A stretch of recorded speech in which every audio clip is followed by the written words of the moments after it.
everyone, and welcome to a special episode of Geeks Not Nerds. I'm Captain Logan. And I'm Sarah. And today, Sarah and I are going to do a list video. Sarah and I are going to present to you our each individual top 10 lists of movies we saw too much when we were kids. The way we decided to do this was to go with movies that we saw too much before the age of 10. And that might seem like kind of an arbitrary age, and I don't want to get I don't want to get too personal and make this just all about me or anything. But it's a big round number. A lot of the reason I wanted to do that was because the phenomenon I was thinking about when I came up with this idea is a phenomenon I experienced more in those first 10 years. And me personally, I lived in I lived in a certain place up till I was 10 for the most part, and then moved back with my dad to Arkansas. I lived in Kansas for a long time, then I moved back with my dad to Arkansas, and at that point I didn't watch the same movies over and over again as often because we just consumed a lot more newer entertainment. We went to the movies a lot, we watched a lot of stuff on TV, stuff like that.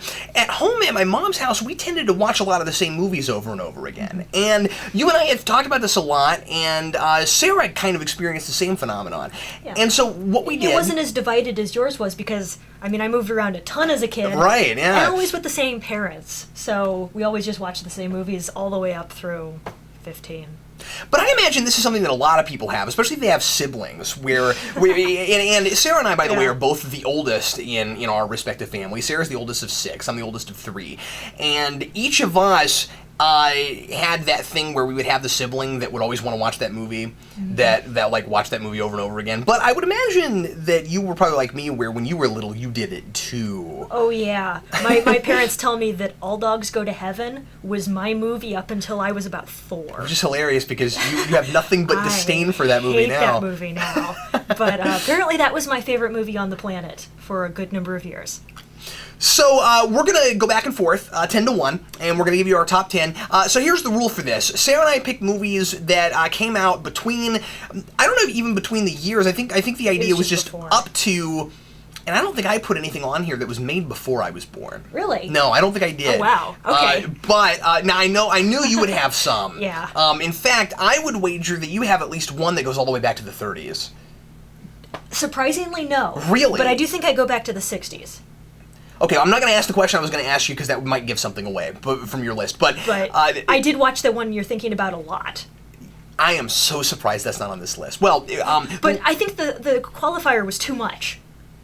Okay, that's true. That's true. Yeah. Movies. Well, and that was the thing I did with this list too. These are not movies that I still adore necessarily. In fact, there's only a couple movies on here that I think I would feel the need to watch again. A lot of the point of this list for me, anyway, was to try to come up with 10 movies that I saw so many times when I was a kid that I feel like I almost still have memorized.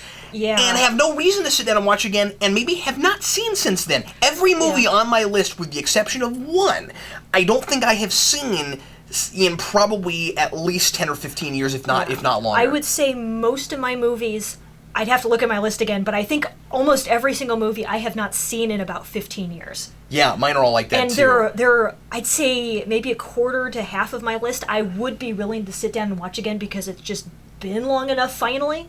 But the others, I'd be okay not seeing them ever again. And the only exception on mine, and I'll point it out when we get there, is a movie that I watched again just last year at Christmas time that Eric and I were going to do a podcast on, and we never got around to doing it for whatever reason, scheduling and stuff. But anyway, so let's go ahead and jump right into it. Sarah, would you like to do the honors and go first? I could go first. Okay, what is your number 10 movie that you saw? This is such a weird category, too. Like this has got to be one of the least broad categories we've ever... So, your number 10 of movies that you saw too many times between the ages of nothing and 10 that you would feel that you probably wouldn't have to go back and watch again and still feel like you know it really, really well. Go ahead. This is more of this particular film is between the ages of 7 and 10 that I watched way too many times. All right, go ahead. It came out in 1992, The Cutting Edge. Okay. I have no idea what that is. When I was a kid, what is I could never remember the title of it. I used to call it The Figure Skater and the Hockey Player. What is it? It's a movie about a figure skater and a hockey player. And the hockey player plays in the Olympics at the beginning, but he gets like a hockey puck to the face And so he loses vision in his eye and he can't do hockey anymore, but that was his life. And so he goes into figure skating, which he thinks is a sissy sport. And so he gets paired up with this girl, this figure skater, who's a really good figure skater, but she has the personality of somebody that you'd not want to spend very much time with. Okay. And so they really butt heads, but then they end up doing this move that, like, nobody could do, and then they win the gold medal at the Olympics. I've never heard of that. Do you know who made it? You know who's in it? I haven't watched this in years. Wow. You should watch it. I think you'd like it. I think I would be willing to watch it again. Is it an underground film? No. Is it a major studio? It's as far as I know, it's a major studio. Okay, it was one of the big movies of the year, I think. Really? Okay. But, well, then I feel remiss in not knowing, in not having heard of it. You should look it up. I'd be willing to sit through it again. I saw it too many times as a kid, but it's been long enough, I think. It's not a bad movie. It's just, it's not a kid movie. My number 10 is a movie I know you like a lot. That is a rare one for my list because this is one that I would probably go back to, but I definitely have not seen this in a really long time. And it's one that I would definitely go back to show Jason, and it is the original animated Charlotte's Web. Oh, yeah! Oh, we watched it over and over again. That was a runner-up for my list. That was probably like 11 or 12. But yeah, I loved that movie when I was a kid, but I saw it a lot. And Jason definitely needs to see it. That is one of those movies that has actually a couple pretty decent songs in it. I like the rat song in it a lot. I still sing that one a lot. A veritable smorgasbord, yeah.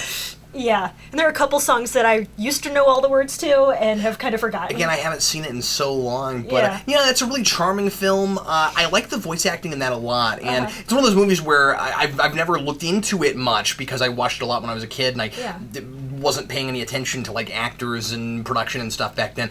But the voice of the spider, of Charlotte herself, is really good. Yeah, no, I remember that movie being a very quality movie. Just a good plot, good characters, very likable.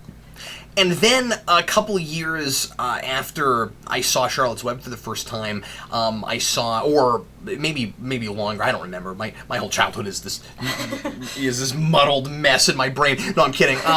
But a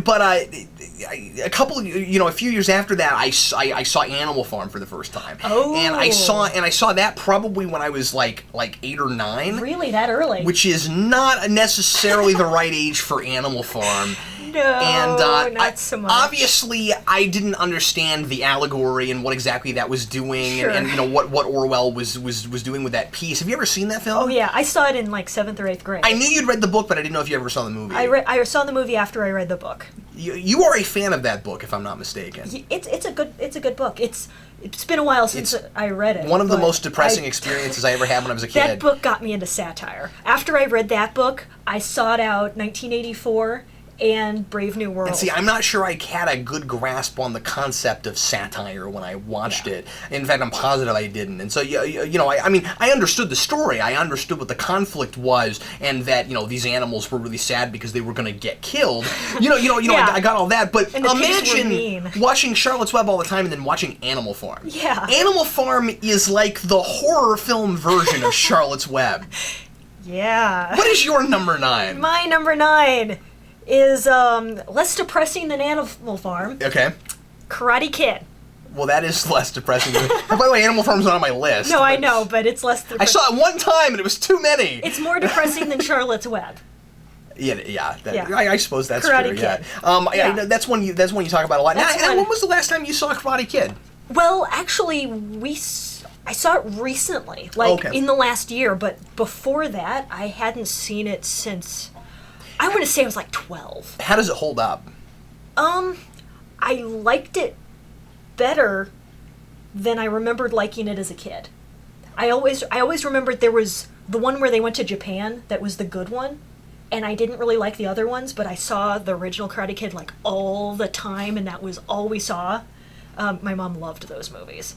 And So I just remembered not liking it just because of the feelings associated with it. You saw it too many times. Yeah. and see, so I went back and watched it, I have and a lot it was of that on my actually, list, too. it was okay. I mean, it wasn't brilliant. It wasn't a masterpiece, but it was good. And don't you find when you go back and you watch some of these movies again that you haven't seen in a long time, but you saw so many times when you were a kid, that A, you still have the script memorized, and B, you are having a hard time putting yourself in the I mean, like being engrossed in the film and putting yourself in the universe, because you're thinking again, like you just said, too much about all the feelings you have associated with it. Oh yeah. Yeah, I had that. I have that with a lot of these. I still had lines that I was remembering from that movie, you know, that I remembered from my childhood. It's like, you know, paint the fence, wax the car, you know, scrub the deck, you know, all that stuff. It just comes back to you. And another kind of fun phenomenon is when you see that scene that you never got when you were a kid, and now you've had life experiences and you know what it means now, and you go, oh, that's what they're talking about. Okay. I've had that before, yes. I meant to mention at the beginning of this video that one of the rules that we did with this, I'm assuming you did this, I think I asked you to do this, but I don't think this would have changed your list at all.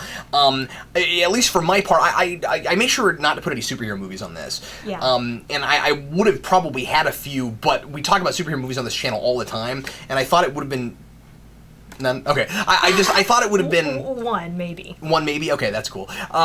Maybe I didn't talk to you about that. I don't think you did. Well, it's not a big deal. It's really not. It's just anyway. For my part, I wanted to make sure and leave superhero movies off of this list, just because I'm constantly doing stuff with superhero movies, and we just recently did a top 21 and stuff. But I discovered that with the exception of Batman, I don't know that any other ones would have really eclipsed this, because I got, I think, more into other ones. When, like I said, after the age of 10. Like, we watched Superman 2 quite a bit, but not as often as some of the stuff on this list. We watched 1 and 2 Superman like crazy. A lot. And, okay, well, sorry I didn't mention that to you, but anyway, I just want to mention, I don't have any. Those are two that I didn't watch too much because I actually liked them. Yeah. If my mom had been into watching 3 and 4 more than she did, I would have put those on the list. Well, yeah, and I keep forgetting that. The idea here was too much, and certainly even Batman I would have had a hard time putting on a list with the words too much in it. Watch Batman a lot. Not as much as Superman, but I did watch that one a lot, too. I'm sorry, did you have anything else you want to mention about Karate Kid? I don't think there's much more to mention about Karate Kid. Did you ever see Next Karate Kid? The new one? No. The Next Karate Kid, the one with the chick, Karate Kid. Oh, yeah. Well, I watched 1, 2, and 3. Is that what 3 is? I don't remember the order. There's one. I thought, okay, here's the thing. Yeah. I don't know those movies very well, and it's just been a while. I thought there was a Karate Kid 3 and then the Next Karate Kid. The Next Karate Kid doesn't have a number associated with it. Okay, so I haven't watched that one. So I watched whatever the first 3 were. Unless I'm wrong, and that was the third one. We watched the original one a ton. And then I've seen the one where they go to Japan several times, and then there's one more that I can't really remember the plot of, but I remember watching it. Did you have because I know you never saw it, did you have any interest at all in seeing the remake? No. I heard it was okay.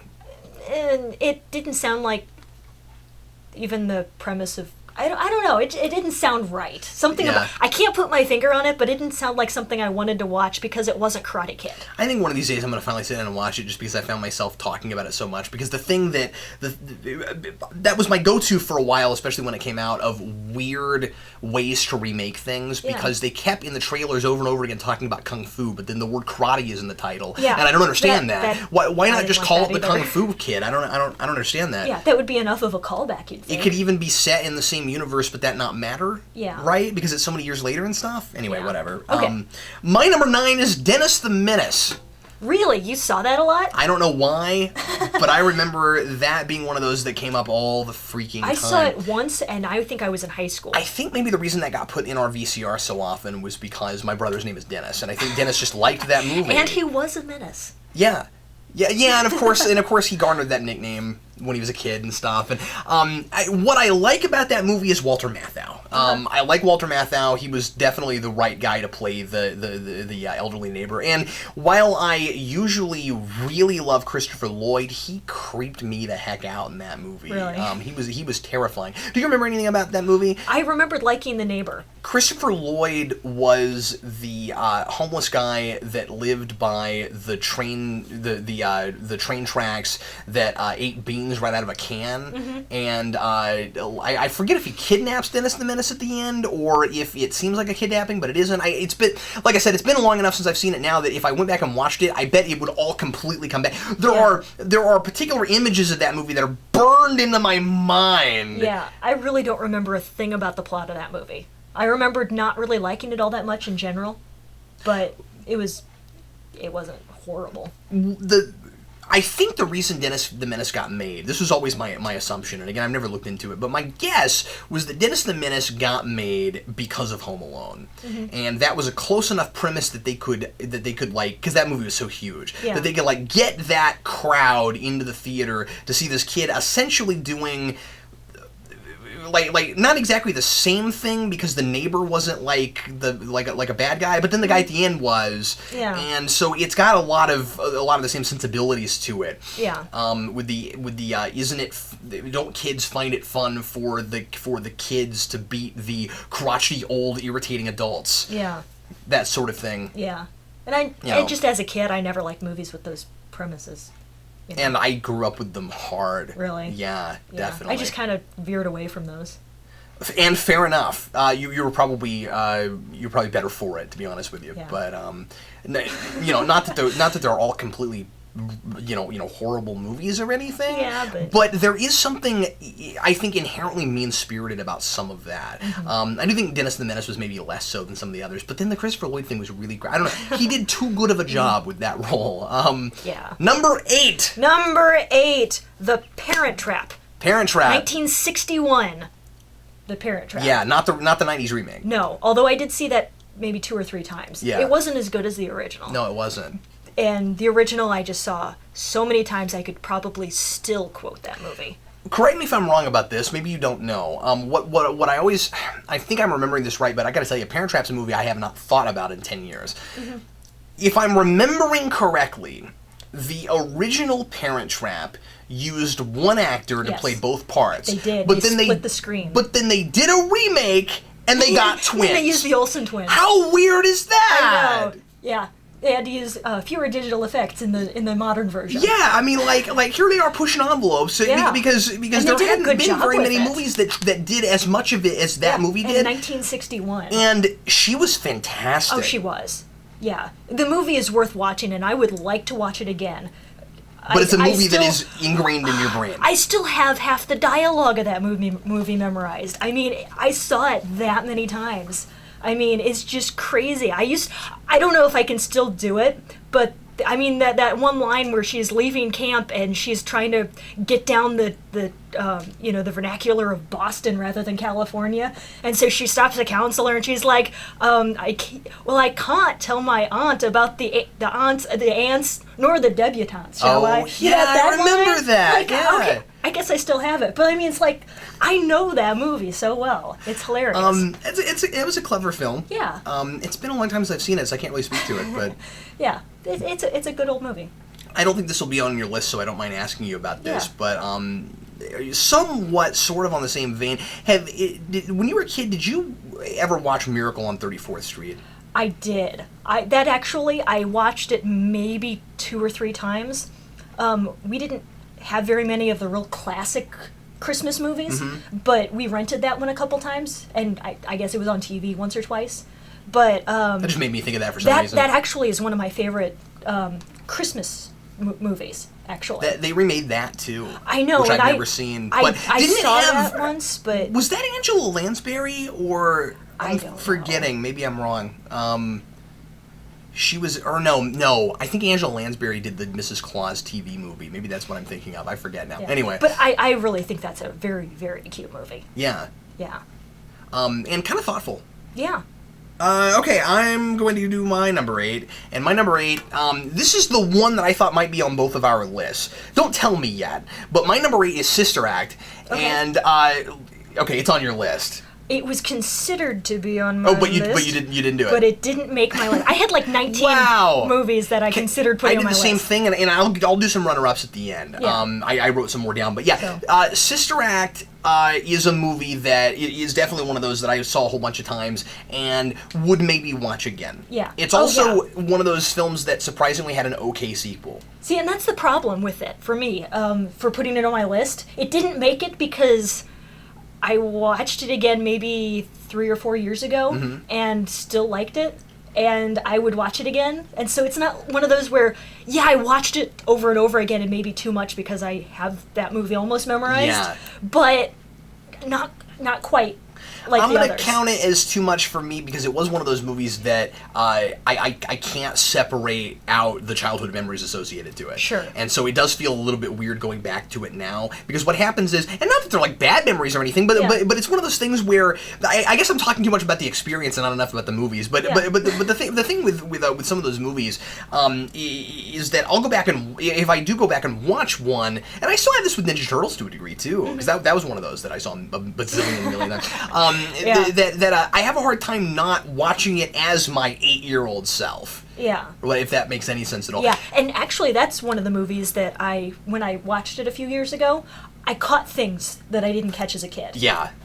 It is a little more vulgar than you remember it as a kid. Yeah. Maybe vulgar is not the right word, but it's adult. Yeah, it has some concepts in there that kids wouldn't pick up on. They wouldn't pick up, but that's what I love about it, is that it's okay for kids to watch because they wouldn't pick up on it. Then you see it later and you go, that joke was dirty. And I love stuff like that. That's so much fun, you know? When it's subtle, it's awesome. Yeah. I really like that. Yeah. It's a fine line, but when it gets pulled off, it's fantastic. I love all the casting in that movie. Yeah, it's all good. Yeah. And that is another fantastic performance. I can't think of her name right now. The actress who plays the elderly Wendy in Hook is in that. Maggie Smith.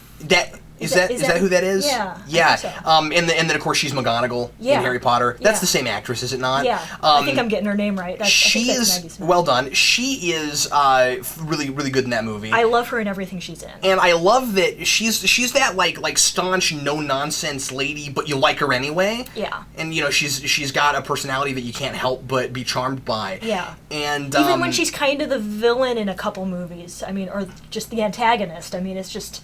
You like her. I gotta say, I miss Whoopi Goldberg-centered movies. Yeah. She was always a great leading lady in movies, and she had that thing where she was really good at being adult and kind of wrong, and yet a lot of the stuff that she did, like I'm thinking of Ghost and stuff. Did you ever see that? I saw it once. Where she'd be like really snarky and she'd be really sarcastic to people, and that was part of the charm of her. But then there was always like a lot of heart to her characters. Yeah. And I don't know. I like that movie a lot. Mm-hmm. It's surprisingly still pretty good. I mean, the moral's a little heavy-handed and all that, but yeah. But it's fun. It's still fun. Good. Okay, number 7. Now we get down to the crazy stuff. Oh man. Fievel Goes West. Fievel Goes West. Fievel Goes West. That's weird. Yes. Because you did not write down American Tail. Because I didn't see that very much. That's so weird. We didn't own it. Were you aware it was a sequel? Not until about 2 years after we got the Fievel Goes West, when we rented the American Tail and realized that it was the first one. Not only that, but they are so different. Oh, the tone is entirely different. Fievel Goes West could have been a Disney movie compared to... It was hilarious. I mean, it was so just wacky and out there, and it's a real just goofy comedy cartoon. I mean, there's not much that's serious about it. Okay, so they all go west to escape the cats, and they find out the cats are already there, and they're pretending to be nice, so that they can eat everybody in one giant mouse sandwich. Okay, there is nothing serious about this movie at all. And if I remember right, they now sort of look more like cats. Yeah, well, and then American Tail, it's this really nice, serious, well, not nice, but like just serious. It's terrifying when you're a kid. And, yeah, I mean, it's just like, it's really... makes you think about stuff. And it's really gritty, and I haven't seen it in a long time, and that's one of those that I don't know if I would have put it on this list, I don't know how many times I saw it, but it's one that is burned in my mind as, like, it made me kind of skin crawly. Yeah, I definitely had a different experience watching that one, especially after seeing Fievel Goes West so many times before I saw that one. So that was a weird backwards experience that I'm sure most people didn't have. So, but see, maybe I wonder. Yeah. I wonder a little bit because I remember American Tail being a little bit more under the radar and Fievel Goes West being everywhere. Yeah. I could be wrong about that, but I think it was one of those things where American Tail was kind of critically acclaimed, but I don't know how super popular. Fievel Goes West, though, when that came out, it was everywhere. Yeah. Like or at least I remember it as being like there was a lot of advertising everywhere and stuff for it. Yeah, and the part that's burned into my brain is the part where Fievel is trying to teach the cat, the friendly cat, how to be a dog. Do you remember that part? To be perfectly honest with you, I have never seen it. You have to see it because I've actually never sat down and watched it. That ridiculous. I know the tones are different and stuff because I've seen maybe 5 or 10 minutes of it here and there. I've never actually sat down and watched it, but I never saw it when I was a kid. They go into a mine shaft where it echoes because the mouse is trying to teach the cat how to bark because he has to be the old dog sheriff's deputy, so he has to act like a dog. And so, like, he tries to get him to bark like a dog, and the cat keeps goofing off because he's just this goofball character who can't take anything seriously. All right. And so there's this, like, he's trying to figure out how to bark, and he goes, like, bow, wow, wow, woof, woof, and it echoes, and he goes, ha, ha, ha. And it's ridiculous. You know what American Tail to Fievel Goes West reminds me of? It reminds me of Batman Returns to Batman Forever. Yeah. Because it's like here's a movie that was like advertised and merchandised towards kids, and parents complained because it freaked their kids out. So then they made this more watered down thing. Yeah. Yeah. Yeah. I'd say this was watered down. It was funny, but it was watered down. It's ridiculous. I still say I like Batman Forever more than Batman Returns, but you've got to see that it reminds me of that. Just to know how ridiculous this was. My number 7. That's where we're at, yeah. My number 7 is Homeward Bound. And that's one I only saw once also. Homeward Bound we watched over and over and over again, and that is one of those movies where, and I don't like dog movies that much. I don't know why we saw that so much, but I still kind of have a place for that. You know, when I did my Underdog review, in that review I did a list of here's some movies that were based on dogs that Disney made because they made a whole bunch of them, and I started with Homeward Bound, and a lot of people said, "Oh, Homeward Bound's a good movie. How dare you?" Well, I didn't say here's a list of bad dog movies. I just said Disney makes a lot of dog movies. Most of them happen to be bad.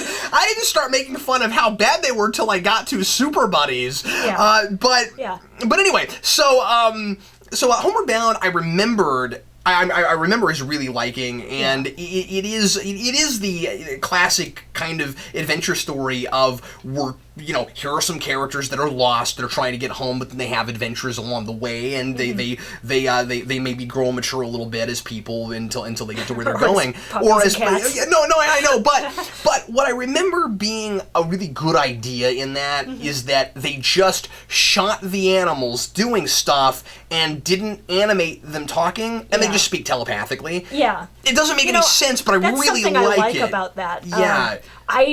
And I never saw the sequel, and I don't know if I think they did the same thing there. I never watched the sequel. Yeah, and I know a lot of people really love that movie. But for me, I only watched it once, and I was okay with that because it was a good movie. But once you see it, for me, once you see it, you've seen it. That's kind of how I felt. I remember thinking that a lot of the landscapes were really pretty. Yeah, I really liked all the woods and everything. What's your 6? Rescuers Down Under. Yeah, I knew that was going to be on your list. This is another one where I didn't see the first one until years afterwards, and I saw it once. The sequel I saw tons and tons of times. So... Isn't it weird how that happens? I don't know how that happened, but... You notice that with the two that happened with that we've seen on your list so far, I'm sorry, I have a tendency to psychoanalyze everyone and everything. Yeah. interestingly, neither of them have numbers in their titles. That's true, yeah. And so I wonder when you were a kid if it even entered into your mind or into your equation that those movies were sequels, and even if it did, you might have been of the mindset of it doesn't matter because they're standalone stories and you wouldn't have even thought about the other one. Yeah. Rescuers Down Under, I also thought was the only one that they made until I was like a teenager. Yeah. And it's a fun movie. I mean, it's... Why did you watch that so many times? I don't know. We just kept putting it in the player. It just happened to be toward the front, I guess. So Isn't we just it weird how grabbed that it. happens? And I know that at least when I first started dating you, your family had a lot of movies. It's not like you guys were. We had like It's not hundreds. like you guys were starving for entertainment or anything. Yeah. No, but we just kind of got in this groove where we'd put in these few, and then occasionally we also we'd had a pull lot of from- movies, We'd yeah. pull from the different shelves, but I mean, it was kind of funny because we at home. I don't know if we still had this when I started dating you, but we had two big movie cases for Yeah. our VHS tapes, and one was for all the kid movies, and the other one was for all the grown-up movies. And I remember that. we could watch the grown-up movies, some of them, Some but we of had them. to ask first. And so it was kind of funny how, we'd go pull out a movie from the kids' case and just watch it. So I guess, the way our DVDs were, or our VHS tapes were situated, I guess Fievel Goes West must have been in the front somewhere. Or If Candy. we did that at home right now with our DVDs, it'd be like kids movies, and then it'd be like adult movies. Yeah, probably. But yeah, we had a lot of kid movies. I think part of that is because you and I have so many of these kids movies that we saw when we were kids that we just know so well now. It would never have even occurred to us to purchase them. That's kind of how I've felt about a lot of them. I keep seeing them in the stores, and I'm like, yeah, I saw that too many times. I don't need to see it again. But then there's Jason. Then there's our kid. So Yeah. we should So I think probably... we do get a lot more now. Yeah. Yeah. There are a couple things like, Charlie Brown I saw way too many times as a kid. I didn't put that on here because they're short episode things. Right, yeah. But Jason needs to watch Charlie Brown. I can't imagine growing up without it. Now, yeah, I've got a list is a mile long of stuff that Jason should definitely see. We are starting to finally build our Disney collection though, so I mean that list of kids movies is definitely growing. It's growing, but slowly. And again, it's not like all the adult movies we have are rated R. I just mean we don't have a whole lot of GPG. These were kids movie or these were family movies kinds of things. For the record, this might bother someone out there, but I do want to mention this because I think it's funny. We showed a 3-year-old Jurassic Park. Yeah, don't judge me. Jason, he asked for it. we took him to which is not always the only criteria you should consider. No, but we went to the comic shop, and the guy that runs the comic shop was showing Jurassic Park, and Jason was like, "What is that?" And we were like, "Well, those are dinosaurs." And he was like, "No, what is it?" And we were like, "Well, it's Jurassic Park." And then he was showing it again the week later, and finally Sarah turns to me and is like, "Maybe we should show him Jurassic Park." I'm like, that movie is scary. I remembered being scared by it when I was a kid, but here he was. I mean, it's not scary for me now, but it was when I was a kid. Yeah. But Jason was standing here in the comic shop, and it was the dinosaur parts, so parts that you would think would be scary for a 3-year-old. And he was just fascinated. Of course, he loves dinosaurs. He's into them right now, so Yeah. maybe that helps. But isn't that really interesting? He sat through the entire movie and wasn't. And he loved it, and he had no problems with it. Yeah, he wasn't He emotionally loved it. scarred or anything. And yeah. So it just goes to show you. I mean, kids are a case by case basis. Like, it's not like he's too desensitized because we showed him all this other stuff. It's just, there are certain things that don't bother him. Yeah. I just think that's fascinating. I don't think he's detached or anything. No, you know what I mean? no. You see him at a Halloween store. Yeah. The kid walks up to the scariest thing in the place, and he'll touch it. He'll be, and then he'll look over at me and he'll go, "Dad, that's scary." Yeah, and there was this zombie guy laying on the ground there. Yeah. He went over and touched his shoulder, and he said, "Mommy, he's not waking up." I'm like, trying to wake up a zombie that has all these strobe lights coming out of it. It's really funny. Anyway, sorry, I know I got what's onto your that. next one? But, my number 6 I alluded to earlier is Home Alone. Okay. Yeah. And this was really interesting because Home Alone I went back to and watched last year around Christmas time.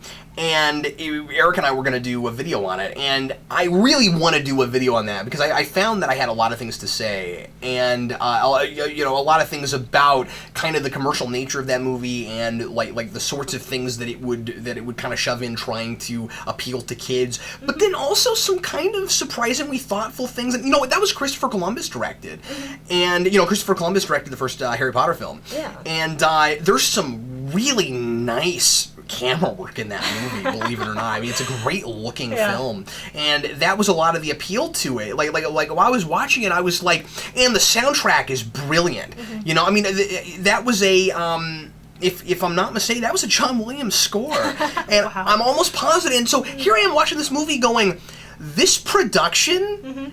This script is not worth this production. It was amazing. Like it elevated it so high. I remember the previews and the advertising it for it being everywhere. Yeah, it was huge. And I didn't watch it until years after it came out. And watching it again, I mean, obviously it's got flaws, and like I said, I don't think that the script is as good as the script's not bad. I don't think the script is as good as the production. Macaulay Culkin is great. Is great. I mean, he was really worth his star power. I don't know if anybody agrees with that, but I mean, I think he, as a child actor, he was really that good. And I kind of enjoyed it again. I was really surprised. Yeah. And again, I had a hard time separating out my 8, 9, 10-year-old self. Yeah, when you watch it going back and watching it again. And it was that thing where I still had the script memorized. I mean, I was watching it and stuff. Like I would call something before it happened. I would just be like, "This is weird." Yeah. But anyway, so that was a strange experience going back and watching it. But you know what? I would watch that again. Really? Yeah, I really would. Interesting. Surprisingly enough, I would watch it again. If you watch it again ever, I'll watch it with you. Would you watch it with me? Because I think I've only seen it once. It's worth, and I'd be willing to see it again. Again, it's never good to say for your one big plus for a movie that you're otherwise slamming to go, well, the music was good. Again, it's not. It's. I mean, like I would watch it again, but it's worth watching just for the score. The score is so good in that movie, and it's an atmosphere thing. Sure. That whole movie is all about the atmosphere. Yeah. Plus, there's a really fun cameo by John Candy. Yeah. Which is totally worth it. But anyway, I'm sorry. Go ahead. Oh, that's cool. Okay, my number 5 is Beethoven. Okay, there's a dog movie I never saw, or any of the copious sequels. Okay, yeah. You're not missing much. Yeah, I didn't think I probably was. I don't know why my family felt the need to keep putting that in. I never liked it. But you just kept getting stuck watching it, huh? I had enough siblings, and I think maybe Rachel, my sister under me. You gonna blame this on Rachel, huh? I think I am. It's a dog movie, and she must have liked it. And there was a girl about her age in it, who. Really? Yeah, I'm positive it was her. Okay. But I could be wrong on this. But oh my goodness, that movie, I did not like it. Okay, so the dad doesn't want a dog. So what does the family do? They get a huge dog. And then what happens? There's this guy who wants to do something. That guy needs to be more assertive in his household. Yeah, you'd think. But okay, so there's this guy who comes over. He's like a vet or something. Okay. And he frames Beethoven to make it look like Beethoven was this vicious dog who bit him. And so he takes him away to his veterinarian clinic. And the girl saw the whole thing happen, and she's insisting that the dog's innocent and the guy was framing him. And it turns out they found out that, oh no, the guy didn't get his arm bitten, and Beethoven was fine. And so they take him home, and the dad has a better appreciation for the dog. That's all there is to it. So the Beethoven name and stuff, they don't do anything with Ludwig van at all? Not, well... Is there at least a mention or something? I think there might be a mention. Okay. It was between Beethoven and MC Hammer. When they were trying to name the dog. The girl wanted to call him MC. Really? Yeah, yes. Okay, so you're right, because that doesn't immediately date your movie. Yeah. So, I always assumed, I guess because they did that one called like Beethoven's Fourth, Beethoven's Fifth. Yeah. I always assumed that those movies probably had more to do with music. No. Oh, okay. No, not so much. It was just about a big, giant St. Bernard dog who was supposed to be cute on camera. Did you ever see a dog movie from the early 90s called Bingo? No. Okay, I saw that in the theater. I don't know why. Anyway, my number 5... His name was not MC Hammer, either. It was between MC Hammer and Bingo. MC Hammer was his name-o. Sarah, my number 5 is The Lion King. Okay. And Yeah. The Lion King That was on my short list. is a movie I like. And I still would probably go back and watch it again, maybe, but it's one of those movies that I saw so many times I've never thought to watch it again, which is why it's so high on the list. Yeah. So it's not on there because, like, as you're probably noticing on my list, my movies are not getting worse as they go along. Yours seem to be, maybe. What's up with that? For the most part. But yeah, so that is a movie that obviously I would watch again, if nothing else for some of Elton John's music, because especially the Scar one. He wrote some great songs. I still like The Circle of Life. I mean, I can't turn that movie on without immediately being captivated by that opening sequence. Yeah, really well, good the animation stuff. for that's good too. Yeah, it's brilliant, Yeah. and it makes sense that it was such an instant classic, and I understand people's problems with it, and I had the lunchbox. And how I liked the video game quite a bit. There's a good Genesis game for that. But anyway, I get how years later, as people have really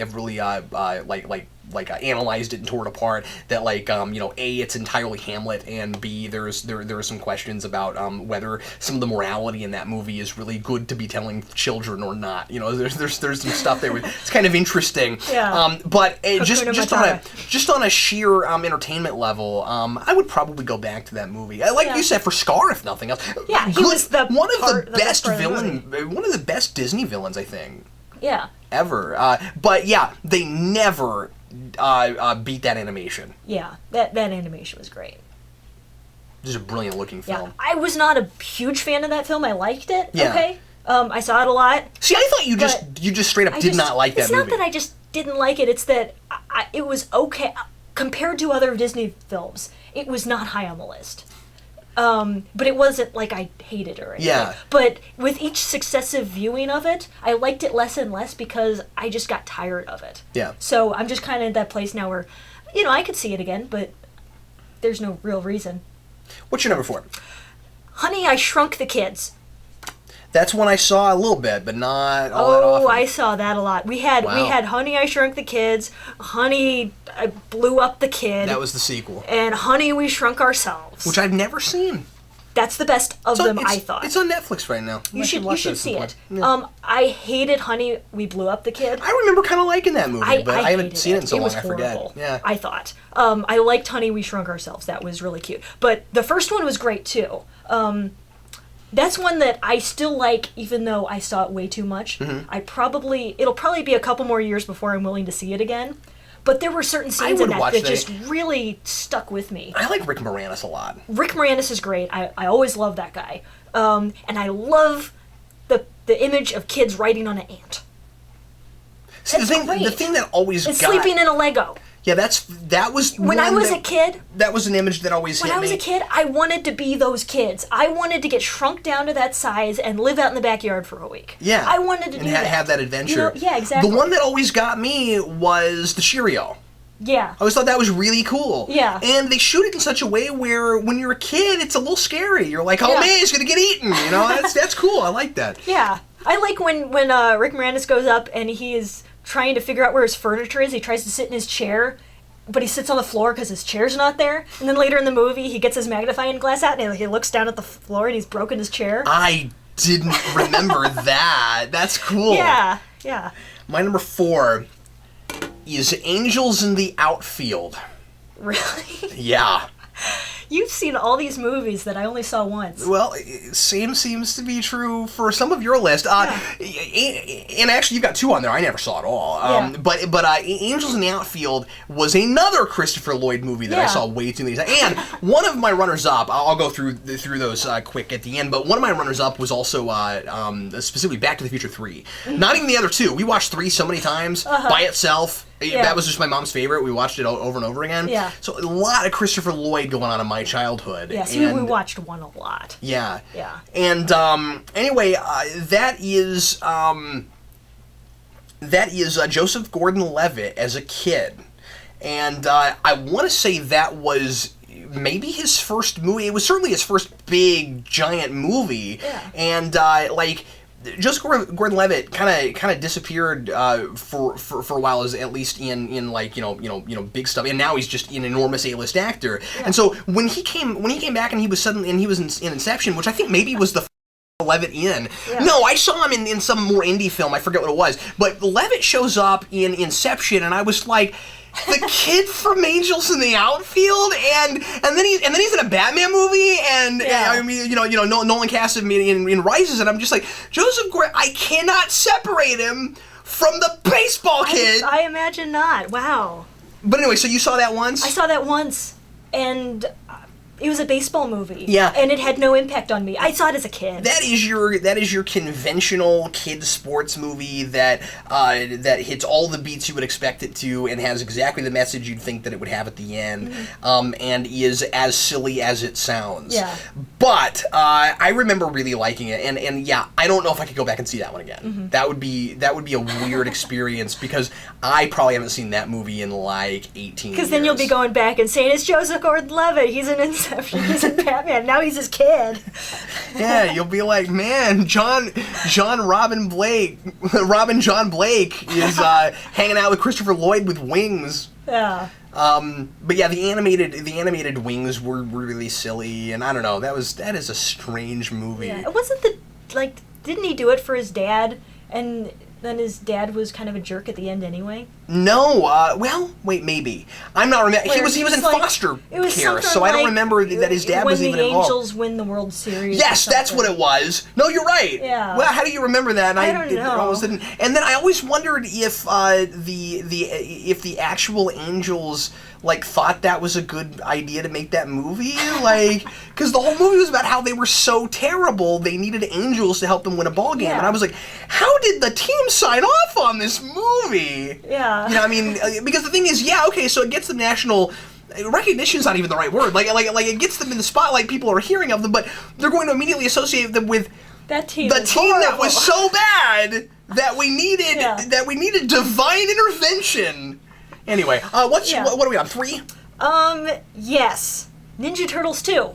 Ninja Turtles 2. The Secret of the Ooze. More so than the original? More so than the original. I saw it maybe twice as much as I saw the original. Wow. Plus, I had the graphic novel. And this is coming from somebody that didn't read comic books. No, I had a couple comic books, from random places. Yeah. Non-superhero even. I think a lot of kids did. And Ninja Turtles, too. That's hilarious. And so I had, you open the first page of the comic and it's Kino, yo, Kino, and then, you go from there in the movie. So not only do I have the dialogue memorized from the movie, I have it visually in graphic form. So I saw that so much, and I don't know, I like the original better. But yeah, I can't believe you said that. Well, and it's still a good movie. And I would go back and watch it. It's not a good movie, but yeah, it's worth watching. It's still. I mean, it's fun, I guess. Toka and Razar, original pre-fight donuts. They're babies. Yes. And what's really funny is you're saying that, and yet you hated Super Shredder. Oh yeah, Super Shredder was the word, but okay. But it had ninja rap. Did I tell you, by the way, that I made Tim Lyons read the ninja rap on the Really? live show? Did I tell you about that? No, you didn't. Yeah, I'll have to show you that. That's awesome. It was pretty funny. I'll have to see that. Because Vanilla Ice, when I was a kid... Yeah, the cold dramatic reading. ...was one of my favorite... I don't like most rap music, but you like that? him, and I love ninja rap. It hit for kids for some reason. Yeah. Something about Vanilla Ice, spoke to kids. Yeah. And of course, he was really clean and stuff, and so parents were okay. And then Tatsu comes back in that movie. I know you were always a big Tatsu fan. Oh yeah. Most people probably don't even know who that is. Yeah, I know all of his dialogue from Ninja Turtles 2. Mostly because he has one scene of dialogue. You could count it on your fingertips, yeah. Yeah. Okay, this is not an exercise in one-upmanship. Yes. But I can do you one better on Ninja Turtles 2. Okay. I had this friend that was a couple years older than me, maybe even 4 or 5 years older than me, that lived in the cul-de-sac that we lived in. Just after Ninja Turtles 2 came out. and he was the most gargantuan Ninja Turtles fan in the area. And like, if you're younger than us, or quite a bit older than us, like, you didn't experience this, but Ninja Turtle, there was not a kid that was not into Ninja Turtles that I knew. I mean, just everybody loved Ninja Turtles, and we were all, a lot of us, especially boys, a lot of us were like trying to amass a better figure collection than the guy up the street. You know, there was always that going on. Well, this was the kid with the best figure collection. Nobody could beat this guy. You know, he had the Technodrome. He had the what were the modules that have the point at the end. That they dig through the ground. Yeah, he had one of those. And he had all the cool stuff, you know. Yeah. And so, but anyway, he was I mean, I always thought of him as a friend, but looking back on it, he was a little bit of a bully, and he was definitely this kid that he was a loner kind of kid. He like was the only child, you know, and so he was just looking for company, and he was bigger than me, and I think he liked to pick on me a little bit, but then also we hung out all the time. It was that sort of relationship, you know, and I haven't thought about this in a long time, which is why it's kind of coming out right now. Anyway, sorry, I won't go on too long about this. What I remember, one of the big things I remember is he used to he used to have me over, and he would make me be one of the thugs from the beginning of that scene, and he would try to reenact all of the choreography in that opening scene in the shopping mall. And he was Kino, and he would say all of Kino's lines, and then he would do all the martial arts, and he had to get it just right, and he was always like trying to kick me around. Isn't that hilarious? That is hilarious. I haven't thought about that in a long time. I always liked that scene where for humoring where the Ninja Turtles were like, remember, we should be a master of our environment. And so they put their weapons away and they grab, like, you know, sausage links and... See, that was another one of those things where, like the parents complained about the violence in the first movie. It was one of those things where it was like, we've got to make it a little bit more kid-friendly, and it was more about making it more parent-friendly, really. You know what I mean? Because, I mean, how many kids really took a sword and went out and killed somebody after watching Ninja Turtles? Oh, I know I did. No. Yeah. I never heard of any of my classmates doing that. So what's yours? My number 3 is Aladdin. Aladdin. That was also on my short list. Yeah. That is a movie that I still think is a good movie, but I don't know that I could ever sit through the whole thing again. Yeah. I saw it so many times when I was a kid. Again, it's such a weird experience watching something that you haven't seen in forever, and feeling like you just saw it yesterday. Yeah. And yeah, just a lot of weird associations with that movie and stuff. But the other weird thing about Aladdin was that I was, for whatever reason, really obsessed with that movie for like this short period. And it wasn't even when it came out. It was when the stupid direct-to-video sequel came out. Oh, yeah. I was so fascinated by the notion of a sequel to a Disney movie that it blew my mind, and I suddenly became this big Aladdin fan for a minute. 40 Thieves? Nope, that was the third one. Return of Jafar? Return of Jafar. That was the big one. I didn't realize that was direct-to-video. Yep, they both were. I mean, I was young. They both were. And in fact, the third one brought back Robin Williams, but the second one had a stand-in who was the guy who voiced him in the TV show. I liked the TV show. I only saw a couple episodes, but it was pretty good. The notion of bringing back a supervillain that got killed off in the first one was so novel to me at the time for some reason that I got really into that idea. Yeah. And I think maybe part of it too was that I was one of those goofy kids that liked to try to write. This was before the term fanfic was coined. I like to try to write the fanfiction-y story of sequels to things that hadn't gotten sequels yet. And I wrote one for Aladdin. So when they did the sequel, I was like, oh, I did that. That's such a big deal, you know. Yeah. I wrote part of one for Independence Day. Okay. And they are finally making an Independence Day sequel in 2015. So you'll see how close you were. I don't remember what I came up with. It was do you even have the copy? I don't. I really don't. I don't have any of that stuff. That's too bad. I don't think. I think I might still have my Voyager Animorphs crossover, where the Borg and the Yeerks assimilate each other. Wow. Like the Yeerks go into the Borg heads, and then they take over the Borg and assimilate the Borg. Yeah. Yeah. That's pretty cool. I did that, but that was a little bit later. That's hilarious. That was more like junior high. Yeah. Anyway, that's all I have to say somebody about that. should do that, and nobody will watch it. But Somebody should do that. I'm sorry, this is turning into much more of a nostalgia fest for us. I know. Yeah. But come on, movies we've seen too many times before we were 10. Of course, it's going to be nostalgia. Yeah, and I guess I'm getting a little bit subconscious about this because I'm thinking people are going to be so sick of all these personal stories that have nothing to do with anything. But what you folks have to realize is how much fun Sarah and I are having right now because we have known each other for 10 years. Sarah and I have been together for 10 years. We've been married for 5 years, and all of these stories and things are coming out that we've never shared with each other. Yeah. Like on camera. So this is kind of a big, yeah, I don't know, this is a big deal for me. Why really would they ever this. come up? Yeah, and I didn't expect this to be this experience. I thought this would be a shorter video. Yeah. This is going to be pretty long, but yeah. I mean, like, I'm sitting here learning things about you I never knew. Yeah. Vice versa. And but that's exciting. You should put this in your description where if you don't like personal stories, don't click on this video. Yeah, stay away from this video. Yeah. Go ahead. Number two? 2. Yes. No, the look. I bet this happened to you too. I bet this happened to every kid in America. Sleepless in Seattle. I have no reason to ever see that movie again. Me neither. Not on my list. Never saw it all that many times. But and also yes. It happened to every kid in America. 'Cause our mothers got so sucked into this movie. Yes, all the way up until You've Got Mail came out, and then they watched that ad nauseum. That was the consummate chick flick. Yeah, I saw that so many times. Oh my goodness. Where they go up to the Empire State Building, and they meet each other, and all of that is considered so cliche now. Goodness. Yes. I'm not saying it was a bad movie. I mean, I can't judge. Last time I watched it was probably when I was 12. Yeah, but me too. You know, as a kid, I saw it too many times, and I just was not into that plot. That was Tom Hanks, yes? Yeah. Was it? See, now I know You've Got Mail was. Were they both? Okay, I'm going to look this up and make sure.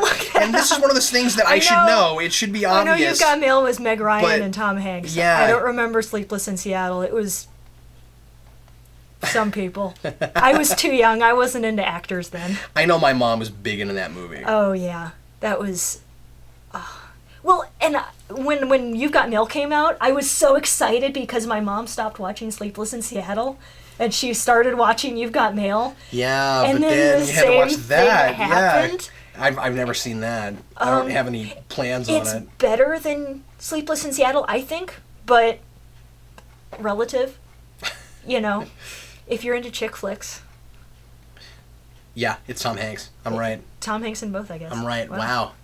Yeah, that's crazy. He's just got this like chick flick thing. Well, but Tom Hanks is like has permeated every major genre. Yeah. If you think about it, yeah. Or at least the majority of them. Yeah. Well, he's a good actor. He's a really good actor. And I mean, he's really got the period piece thing going on. Yeah. You know, with movies like Catch Me If You Can and stuff like that. Did I ever show you Catch Me If You Can? Yes, and it was very good. It was really cool. I'd like not to see that just again. because it had Flash references. It was a really good movie. What's your number 2? My number 2 is Hook. Oh, that movie. Well, if I ever have to watch that again, it'll be too soon. That's my number 1. Is it really? That is my number 1. Wow. It's Hook. I cannot believe Yeah. that we had, because we haven't had any crossover yet. That is how I learned. That's how I learned the word paramecium. That was almost my number 1. Yeah.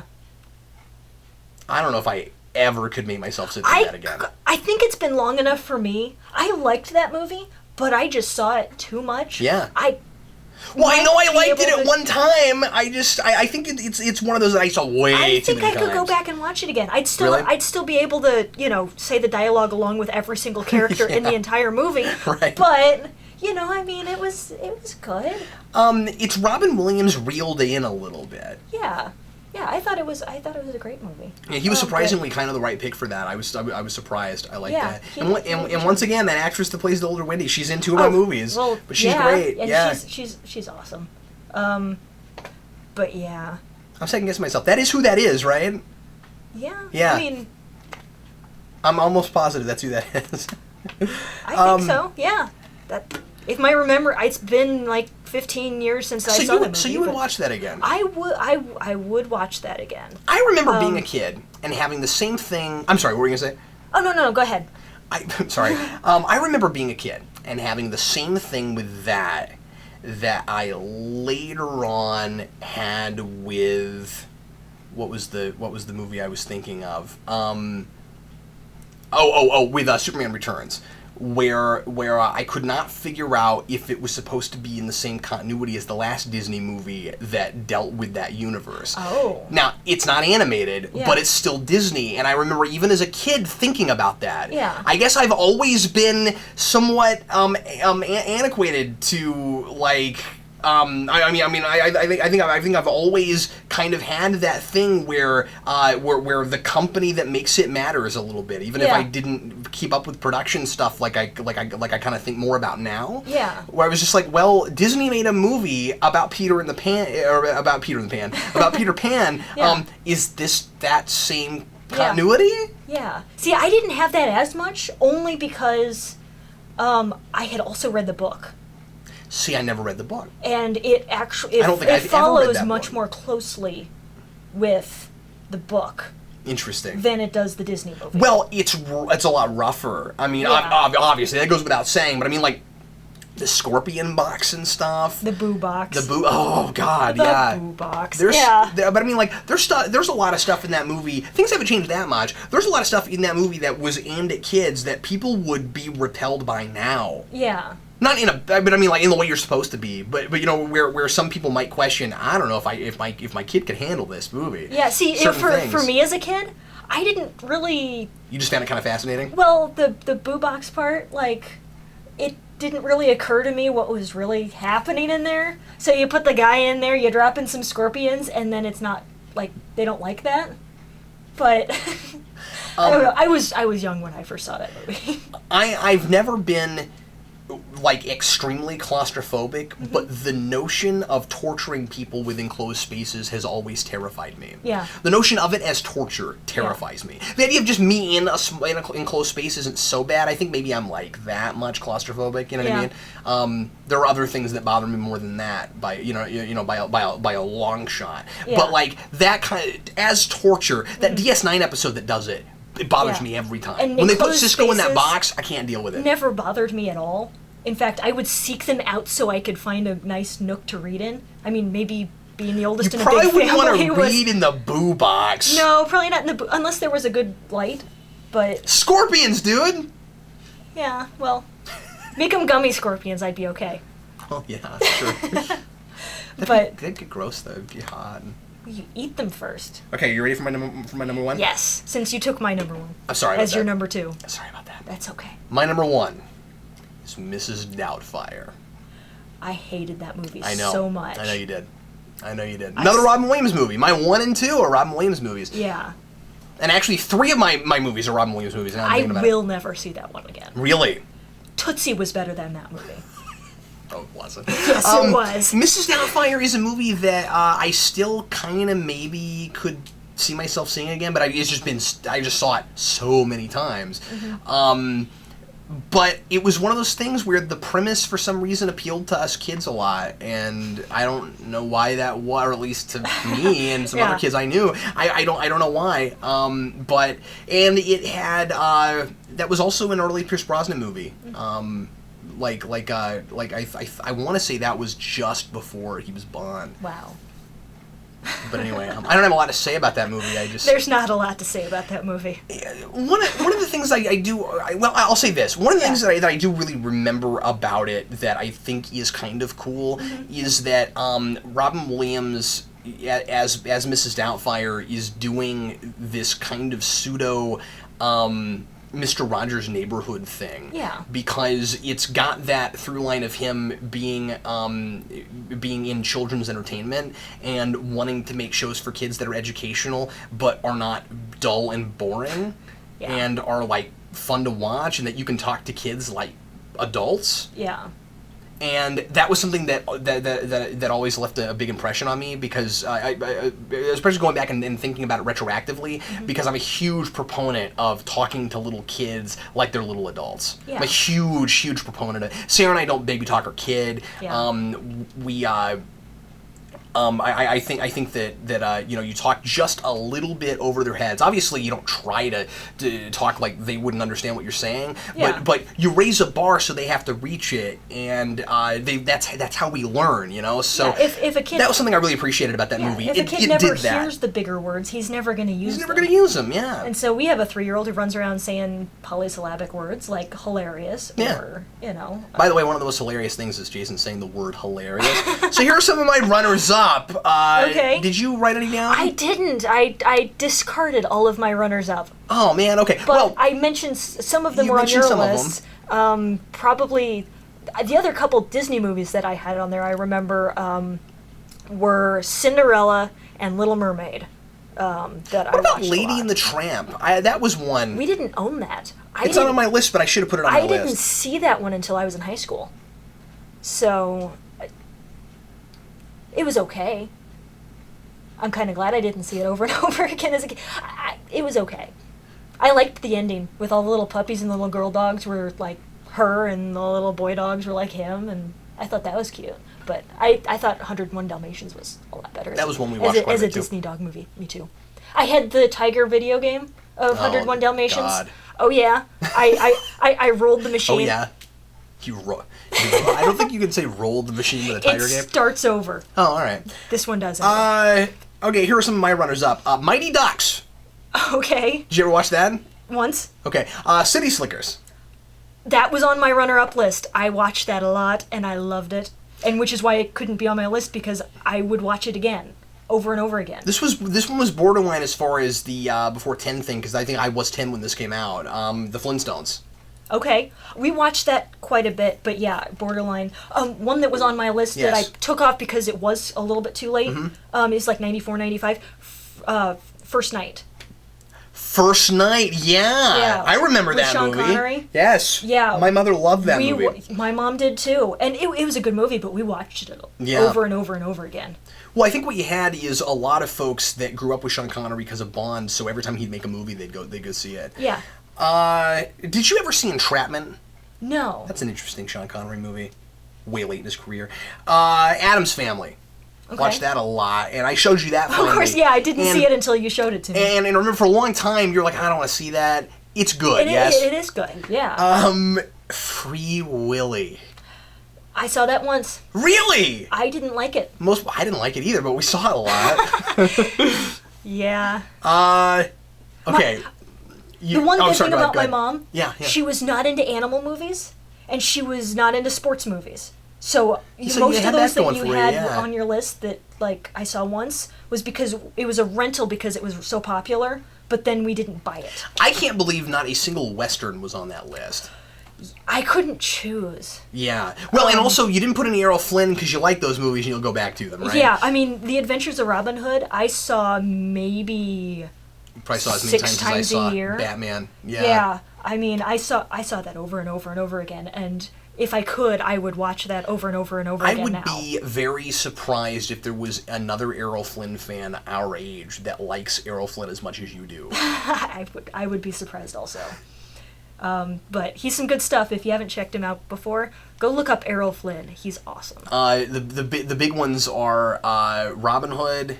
Robin Hood, Captain Blood. Captain Blood was the other one I was thinking of. They Died with Their Boots On wasn't that great. It was okay. Now, was Seahawks with the older Queen Elizabeth? Yes. I liked that. I didn't like her. Yeah. But and because I studied Elizabeth quite a bit in college, I found it a really interesting experience. Yeah, and then Elizabeth and Essex. I really liked Elizabeth and Essex. Yeah. That one's great. Yeah. There might be a couple others that I'm not thinking of, but those were the big ones that I remembered seeing a lot as a kid. Okay. Beauty and the Beast I put on here. Okay. Nightmare Before Christmas I put on here. Yeah, and I only saw that once as a kid. But I wouldn't have put that on my list because I like that movie and I'll go back to it. So, I have gone back to it, Yeah. Okay, so those are our lists. That was really fun. That was a lot of fun. We should totally find some excuse to do something like that again. I really enjoyed that. I love top 10 lists, but this was more fun than most of the top 10 lists we've done. I have started another one, and I'm going to reveal right now what the category is, and here in the next 3 weeks I'm going to do this, and I may have to do this one on my own. unless I can find somebody that also has this. Okay. And I don't know that you will. Okay. Because you had a little bit of a different upbringing than I did, I think, when it came to what you were watching and entertainment and stuff, and what you were allowed to watch. But the next one I want to do, and I haven't finished my list yet because I'm having a hard time coming up with enough, but I think I'll be able to do it. Okay. My next one is going to be 10 movies I saw before I was old enough to see them, and they therefore scared me. Oh. I couldn't come up with 10. I could maybe come up with 2.